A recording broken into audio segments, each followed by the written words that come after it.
তো study with Sourav চ্যানেলে তোমাদের সবাইকে স্বাগত।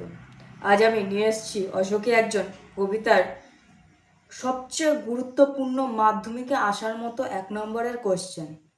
তোমরা এই ভিডিওটা একদমই স্কিপ করবে না, সম্পূর্ণ দেখবে। এই ভিডিওটা আমি যে কোশ্চেনগুলো বলেছি এবং যে অ্যান্সারগুলো বলেছি এগুলো মাধ্যমিকে আসার মতো কোশ্চেন এবং অ্যান্সার, আর এগুলো আমি তোমাকে সহজ ভাষায় বুঝিয়ে দেব। তো তোমরা যদি এই কোশ্চেনগুলো খুব সুন্দরভাবে পড়ো তাহলে তোমাদের মাধ্যমিকে খুব ভালো সুন্দর একটি রেজাল্ট হতে পারে বাংলাতে। তো তোমরা এই ভিডিওটি তোমাদের বন্ধুদের কাছেও শেয়ার করে দিও যাতে তারাও মাধ্যমিকে খুব সুন্দর একটি রেজাল্ট করতে পারে। তো চলো আসো দেখে নিই। বাংলা অশোকে একজন 1 নম্বর কবিতা, ও সরি 1 নম্বরের প্রশ্ন। তো চলো এক জায়গায় কী লেখা আছে। অশোকে একজন কবিতায় কবি কটি সপ্তাহ কেটে যাওয়ার কথা উল্লেখ করেছেন। মানে এখানে কবি যে চলে গিয়েছিল তারপরে তিনি কটা সপ্তাহ কেটে যাওয়ার কথা উল্লেখ করেছিলেন। এখানে হবে অ্যান্সার হবে একটি। তো সেকেন্ড কোশ্চেন হচ্ছে বৃষ্টিতে ধুয়ে দিল কবির ড্যাশ। কবির কি হবে এখানে? এখানে হবে বৃষ্টিতে ধুয়ে দিল কবির পায়ের দাগ। তো চলো 3 নম্বর কোশ্চেন। 3 নম্বরে লেখা আছে পরপর যুদ্ধ এলো কিসের মতন করে। অ্যান্সার হবে রক্তের এক আগ্নেয় পাহাড়ের মতো। 4 দাগে হবে শিশু বা বাড়িরা খুন হলেও কার মৃত্যু হলো না। এখানে উত্তর হবে কবির অপেক্ষায় যে মেয়েটি ছিল, যে মেয়েটি মানে যাকে কবি অপেক্ষায় তার দরজায় দাঁড় করিয়ে রেখে চলে যায়, এখানে সেই হবে অপেক্ষাকর্তা মেয়েটি। অপেক্ষাকর্তা মেয়েটির মৃত্যু হলো না। তো চলো 5 দাগে দেখা যাক। অসুখী একজন কবিতায় কিসের সমস্ত সমতল ধ্বংস হলো। অ্যান্সার হবে আগুনে। আগুনে পড়ে যাওয়ায় সমস্ত সমতল ধ্বংস হয়ে গেল। 6 দাগের কোশ্চেন দেখি। ডুবেছিল ধ্যানে, কত বছর ধ্যানে ডুবেছিল। এখানে যারা শান্ত হলুদ দেবতারা ছিল তারা যে ধ্যানে ডুবেছিল সেটি কত বছর ধরে আর কি। তো এখানে অ্যান্সার হবে 1000 বছর। 1000 বছর ধরে তারা ধ্যানে ডুবেছিল। 7 দাগের কোশ্চেন হচ্ছে শান্ত হলুদ দেবতারা 1000 বছর ধরে কি করেছিলেন। অ্যান্সার হবে ধ্যানে ডুবেছিলেন। একটু আগেই বললাম তারা হাজার হাজার বছর ধরে ধ্যানে ডুবেছিলেন। তো 8 দাগের কোশ্চেন আমরা দেখব অশোকে একজন কবিতায় কথক ঘুমিয়েছিলেন।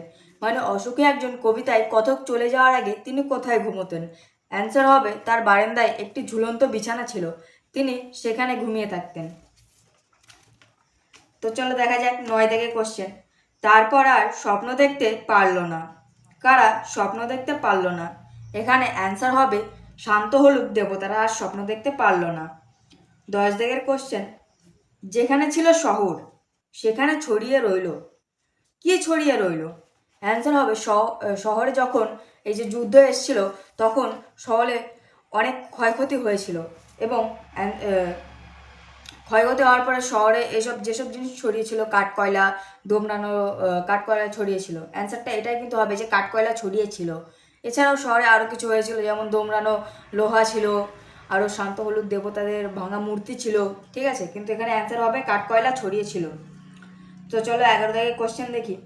অসুখী একজন কবিতাটি কে বাংলায় তর্জমা করেছেন। অ্যান্সার হবে নবারুণ ভট্টাচার্য। 12 দাগের কোশ্চেন দেখি। অসুখী একজন কবিতার কবি পাবলো নেরুদার প্রকৃত নাম কি। এটা কিন্তু সবচেয়ে মেন কোশ্চেন। এটা মাধ্যমিকের যে অসুখী একজন কবিতা রয়েছে এখানে সবচেয়ে বেশি এটা দিতে পারে। এটা খুবই একটি ভালো কোশ্চেন যে অসুখী একজন কবিতার কবি যিনি যিনি কবি পাবলো নেরুদা তার প্রকৃত নাম কি। তো প্রকৃত নাম হবে নেফতালি রিকার্দো রেস বায়ো বাসুয়ালতো। ঠিক আছে, রেফতালি রিকার্দো রেস বাসুয়ালতো। ঠিক আছে, এটা হবে অ্যান্সার এখানে। তো তোমরা বুঝতেই পারলে আর কি। আর এই অ্যান্সার আমি তোমাদের সমস্ত কোশ্চেন নিয়ে তোমাদের যত ডাউট থাকে তোমরা আমাকে বলতে পারো। কমেন্ট বক্স খোলা আছে, কমেন্টে আমাকে জানিয়ে তোমাদের কোন কোশ্চেনটা নিয়ে প্রবলেম হচ্ছে, তোমরা কোন ধরনের কোশ্চেন চাচ্ছ, তোমরা কি গল্প ব্যাখ্যা চাচ্ছ। তার কারণ কি আমাদের হাতে কিন্তু খুব বেশি সময় নেই। মাধ্যমিকের অলরেডি কিন্তু মাধ্যমিকের যেই পরীক্ষাটা হবে মাধ্যমিকের পরীক্ষা তার কিন্তু ডেট দিয়ে দিয়েছে আমাদের। 15/2/2027 মানে ফেব্রুয়ারির 15 তারিখে 2027 সালে ফেব্রুয়ারির 15 তারিখে আমাদের কিন্তু মাধ্যমিক পরীক্ষাটা হয়ে যাবে। এর মধ্যে আমাদের বাংলা তোমাদেরকে আমি বোঝানোর চেষ্টা করব। এবার তোমরা কমেন্টে আমাকে জানিও তোমরা কি কোশ্চেন চাও। আমি তোমাদের জন্য শুধু কোশ্চেনই নিয়ে আসবো, প্রত্যেকটা গল্পের সবচেয়ে গুরুত্বপূর্ণ কোশ্চেন নিয়ে এসে তোমাদের কোশ্চেনগুলো শেষ করব। মাধ্যমিকের আগে আমার ইচ্ছা আছে যে তোমাদের কোশ্চেন শেষ করে খুব শীঘ্রই আমি সাজেশন দেওয়া শুরু করব। তো তোমরা আমাকে কমেন্টে জানিও যে তোমরা কোনটা চাচ্ছ। তো চলো ফিরে আসি আবার। 13 দাগে পাওলো নেরুদা কোথাকার কবি ছিলেন? অ্যান্সার হবে দক্ষিণ আমেরিকার চিলি নামক দেশের কবি ছিলেন। তো 14 দাগে কোশ্চেনটা দেখে নিই। হেঁটে গেল গির্জার এক নান, নান কাদের বলা হয়? যেমন আমাদের এখানে পণ্ডিত হয়, পুরোহিত হয়, যারা মন্দিরে পুজো করে, তো এখানে সেই একই গির্জার বসবাসকারী, ঠিক আছে, মানে গির্জা হয়তো একটি জায়গা বা গির্জাও আমাদের মতো মন্দির টাইপেরও হয় আমার যেটুকু ধারণা। তো এখানে এটা লিখে আছে যে গির্জার বসবাসকারী খ্রিস্টান সন্ন্যাসীদের নাম বলা হয়। যেমন আমাদের এখানে সন্ন্যাসীদের মানে এক কথায় বলতে গেলে যারা পুরোহিত ওখানে সন্ন্যাসীদের নাম বলা হয়। তো চলো 15 দাগটা দেখে নিই। তারা আর স্বপ্ন দেখতে পারলো না, তারা কারা? তো এখানে অ্যান্সার হবে তারা আর স্বপ্ন দেখতে পারলো না। এখানে তারা বলতে শান্ত হলুদ দেবতাদের কথা বলা হয়েছে। মানে শান্ত হলুদ দেবতাদের যখন ভেঙে চুরমার করে দেওয়া হয় তখনই এই প্রসঙ্গটাতে ওঠে যে তারা আর স্বপ্ন দেখতে পারলো না। তো অ্যান্সারটা হবে যে তারা ভেঙে যাওয়ার কারণে স্বপ্ন দেখতে পারলো না। আর যদি কোশ্চেনটা এমন হয় যে কারা স্বপ্ন দেখতে পারলো না, তো তোমরা তো জানোই শান্ত হলুদ দেবতারা আর স্বপ্ন দেখতে পারলো না। তো এইখানে যে চলো 16 দাগের কোশ্চেনটা দেখা যাক। ঘাস জন্মালো রাস্তায়, কখন রাস্তায় ঘাস জন্মালো? অ্যান্সার হবে কবি যে রাস্তা ধরে সমাজ পরিবর্তনের আশায় দেশ ছেড়ে চলে গিয়েছিলেন সেই রাস্তায় ঘাস জন্মেছিল। সপ্তাহ বছর কেটে গিয়েছিল, যখন স্মৃতি ফিকে হয়ে আসে সেই দীর্ঘ সময়ের ব্যবধানে তখন না চলাচলের পথে ঘাস জন্মায়। তো চলো এবার 17 দাগের কোশ্চেনটা দেখা যাক। তারপর যুদ্ধ এলো, যুদ্ধ কেমনভাবে এলো? এবার এখানে কিন্তু এই একই কোশ্চেনের এই মানে এরকমই একটি কোশ্চেনের দুটো হতে পারে কোশ্চেন, কিন্তু এর অ্যান্সার কিন্তু একটাই হবে। তো তোমরা দেখে নাও, এখানে আমি আরেকটা কোশ্চেন বলছি। অথবা তারপর যুদ্ধ এলো, যুদ্ধ এলো কিসের মতন? এই দুটো কোশ্চেনের কিন্তু একটাই অ্যান্সার। তোমরা অনেক সময় মাধ্যমিকে অনেক ছাত্রছাত্রী গুলিয়ে যায় এই প্রশ্নগুলোয়, কিন্তু তোমরা জেনে রাখো এই দুটো যে কোশ্চেন বললাম এই দুটোর অ্যান্সার একটাই। তো অ্যান্সারটা হলো নেরুদার অশোকে একজন কবিতা অনুসারে রক্তের এক আগ্নেয় পাহাড়ের মতো যুদ্ধ এসেছিল। 18 থেকে কোশ্চেন হবে শিশু আর বাইরা খুন হলো, শিশু আর বাইরা খুন হয়েছিল কেন? যুদ্ধের কারণে শিশু আর বাইরা খুন হয়েছিল। তো 19 থেকে কোশ্চেন দেখি। যেখানে ছিল শহর সেখানকার কি অবস্থা হলো? অথবা যেখানে ছিল শহর সেখানে আজ কি দৃশ্য?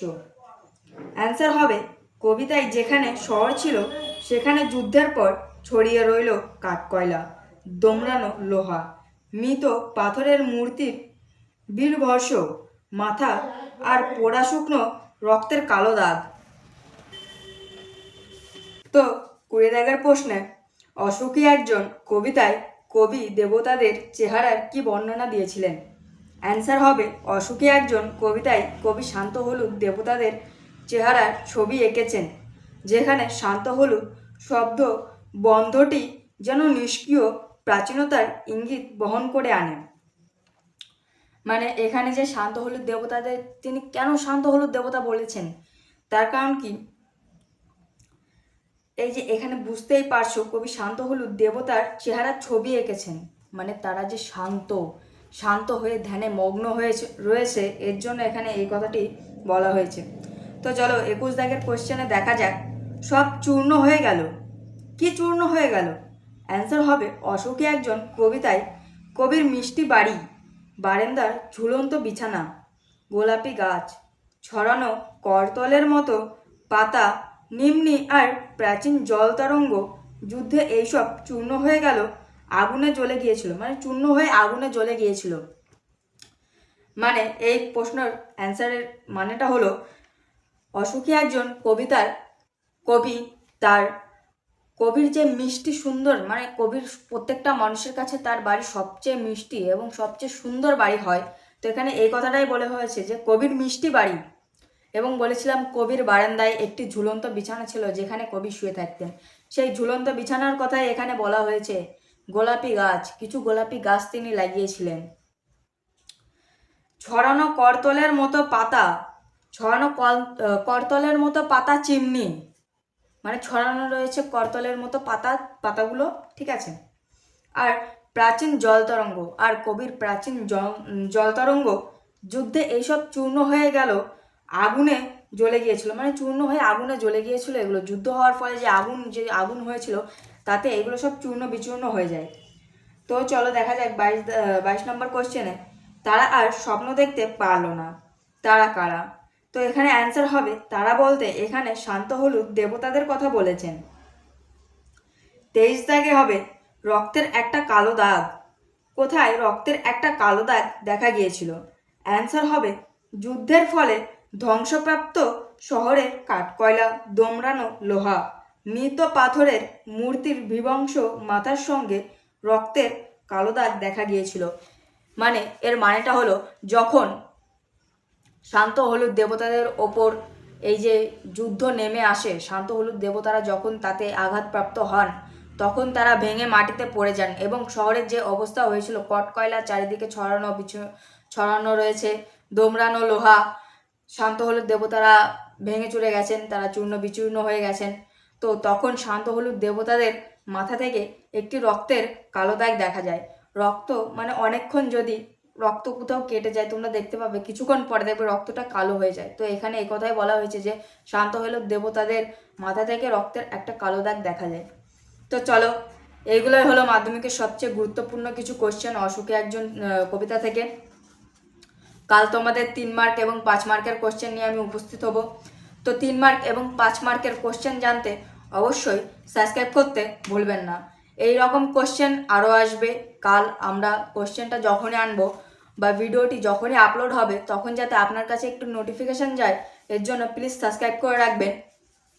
এবং ভিডিওটি ভালো লাগলে অবশ্যই লাইক কমেন্ট শেয়ার করবেন এবং এই ভিডিওটি আপনাদের সবচেয়ে কাছের বন্ধুদের কাছে পাঠিয়ে দিন যাতে তারাও মাধ্যমিকে বাংলায় খুব সুন্দর একটি রেজাল্ট করতে পারে। তো চলো দেখা হচ্ছে অন্য কোনো ভিডিওতে।